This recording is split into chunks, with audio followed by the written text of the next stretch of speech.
There is no plan B. Daniel Vallis here from InformedChristians.com. I just wanted to give you a quick resource update. We have our Sign of Shiloh sheet with a lot of information on it, but we just added a new page to it. So there's now 2 pages with a lot of new information. And Lord willing, in a future video, I'll cover it a little bit more in depth of what we've added because we haven't talked about it yet. But definitely check it out. We have our timeline on there as well, a reference from our video recently, Be Ye Ready. So again, this sheet is a reference and you really need to study additional material, but this sheet boils down a lot of the talking points and really helps you study it. And we really need to keep in mind that with this sign that we're looking at, the sign of Shiloh, it's not just the sign we're looking at. We're looking at everything else that has happened right now, the last generation, that is only happening once. And all the 40 signs that the Bible talks about will happen within that generation, we see have happened within this generation. That's one major clue we know we're right on track. And this is the last generation. And people ask the question, well, what will happen if nothing happens with this sign in Shiloh? Well, there's not going to be another last generation. It's already being fulfilled right now. There's not going to be another 2 sets of Star of Bethlehem that occurred right when we were expecting it to at the last generation. There ain't going to be another 2 of them. We are looking at unique celestial signs that are appearing right now that will not appear again. And we talk about the Star of Bethlehem sign and a lot of other signs that happened over the past year in connection with all this, in connection with the last generation too as well. The timing of everything coming together right now, it's multiple things coming together. These will not be repeated. You cannot push it back 12 years or 50 years or even 1 year. No, these events have happened. They're not going to happen again. This is a one-time shot. And on the first page, we added a few things of reminding us about these. The Star of Bethlehem signs occurred in Leo as well. We're looking at 3 celestial signs, very major celestial signs. Both of the Star of Bethlehem signs were very rare and got a lot of news attention. And we'll have a link in the description box to our article at the time talking about them as well. We are looking at celestial events that will not be repeated. We need to get this in our head. They're not going to be repeated. And we find ourselves with just a few days left on the countdown of the celestial clock, the sign of Shiloh. But people have a question, what about the Feast of Trumpets? The Feast of Trumpets is a shadow. All of the feasts are shadows. And if you go outside and look at your shadow on the ground, it's very fuzzy. It does not give a lot of details. It gives very little clue to what the larger representation is. The Feast of Trumpets is the warnings that we have heard over the past year, calling us to get ready. And we talk about this in our Be Ye Ready booklet too as well. The Feast of Trumpets is being fulfilled right now. The bridegroom cometh, go ye out to meet him, get yourself ready. That's the whole context of the cry at midnight, is for the bride to get ready. We're hearing that cry right now over the past year with all these celestial signs telling us, ringing our bell, you need to get ready, your king is coming. And we also have to keep in mind that when Christ came the first time to fulfill prophecy, and he came on the very day of his triumphal entry, it was not on one of the Jewish feast days. It was very close to it, and it was on a day that was connected to it, but it was not on one of the Jewish feast days, because the fulfillment is larger than the shadow. We have to always keep that in mind. And on the back page, we added a bunch of new insights to this particular time we're at right now, approaching the 9th of Av. We're already in the month of Av. The constellation associated with the month of Av is Leo. Big surprise. And the 5th month is associated with the constellation Leo Judah because God, who roars like a lion, Amos 3:8, sent a lion, Nebuchadnezzar, Jeremiah 4:7, to destroy the first temple, which is likened to a lion, in Jerusalem, which is named Lion. And one day God, the Lion, will rebuild the temple, Lion, in Jerusalem, the Lion. This is the Jewish understanding of why Leo is connected with the month of Av. Because so many lion pictures come together in the month of Av. And that's where we are right now, on the biblical calendar that ignores all the rabbinical precepts. We are in the month of Av right now. Jerusalem was the capital city of Judah. The capital city. And even Jerusalem itself was often called Ariel, which means Lion of God. There are so many lion pictures coming together, which is the fulfillment and epitome of Judah and the Lion of the tribe of Judah. The first temple that was destroyed by the lion that God sent. And when Christ made his triumphal entry, we have to keep in mind the tapestry of all these beautiful pictures that the Lord is weaving and showing for us and rehearsing for us right now when he entered on the triumphal entry. and fulfilled prophecy to the day, Luke 19. He was Shiloh. He was Messiah. He was the Lion of Judah coming to the city, Ariel, the Lion of God, which was the capital city of Judah. And they did not even recognize him. They weren't ready for him. What a slap in the face that they were given thousands of years of prophecy that he was coming, and then later on they were even told exactly down to the day when he would be coming, and they were not even ready and watching for him. And that is why he handed them over to be destroyed. The city that bore his name, the nation that bore his name, the tribe that bore his name, the city that bore his emblem. He handed it over because they were not ready. They were not even looking for their Messiah, for their King.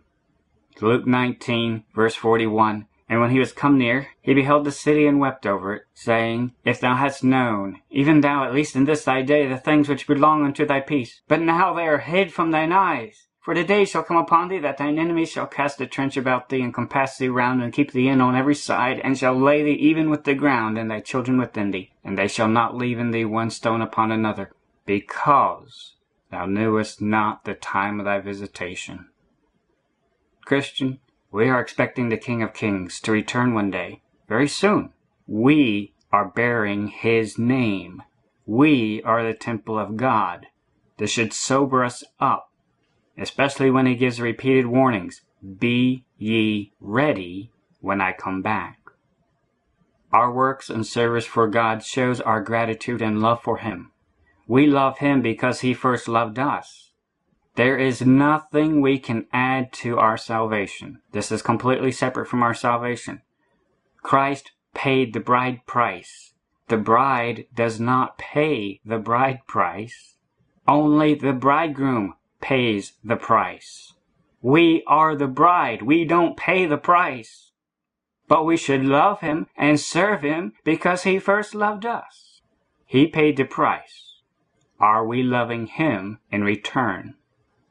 If you have not yet, definitely check out our poster, The Bride of Christ, which talks about the beautiful Jewish wedding model that the Lord used in his love for the church. Definitely check that out. And if you haven't seen our video, Exodus 2, the redeemed possession. What is Christ coming back to pick up? What is the Redeemer coming to pick up? He's coming to pick up what he has redeemed, what he has already paid for.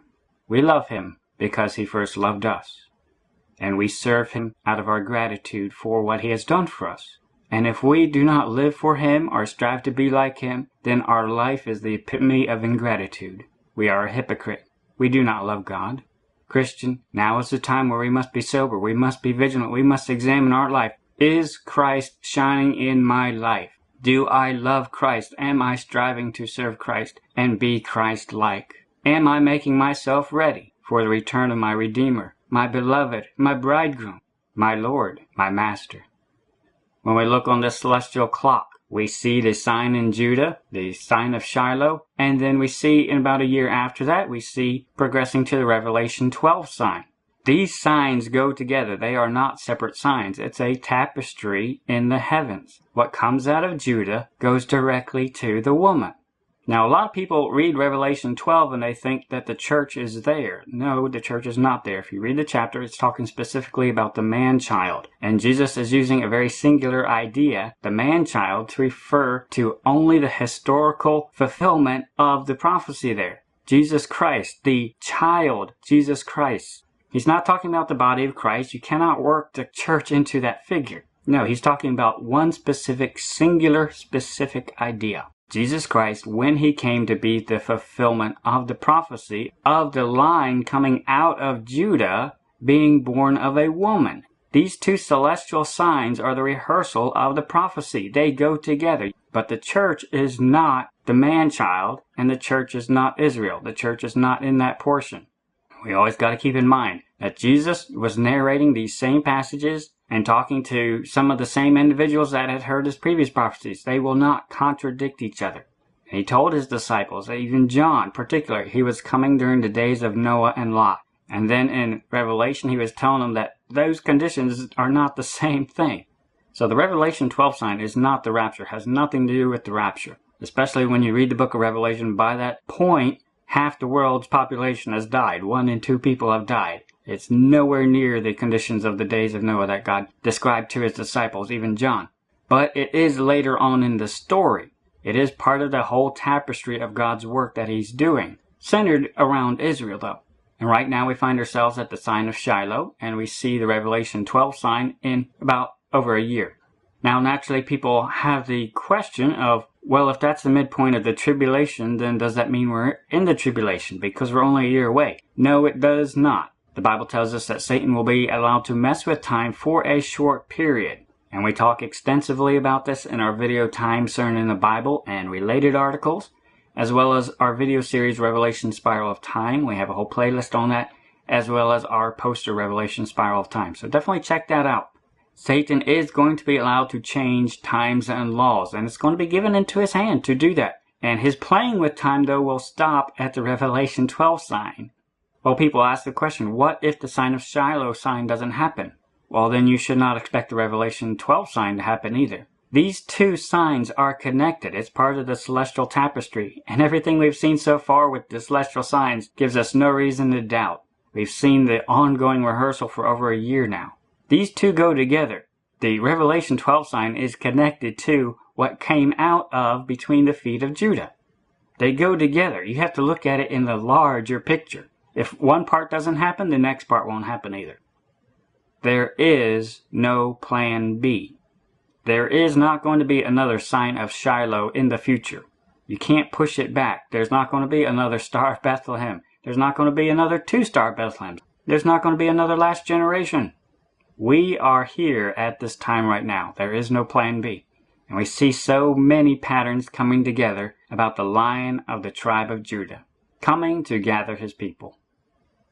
Definitely check out our website, the Exodus 2 section, where we have a lot of reference materials where you can be brought up to speed if you're new to this, but also rehearse your memory. Look at the timeline. Look at all the celestial signs that have happened uniquely within this year that will not happen again. Look at the Exodus 2 booklet. The bride goes to the king's house. We talk a lot about the different celestial signs and events that have happened.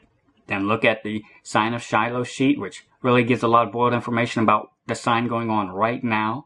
And then definitely make sure that you are striving to be ready, striving to draw close to God. He says, draw nigh to me, I will draw nigh to you.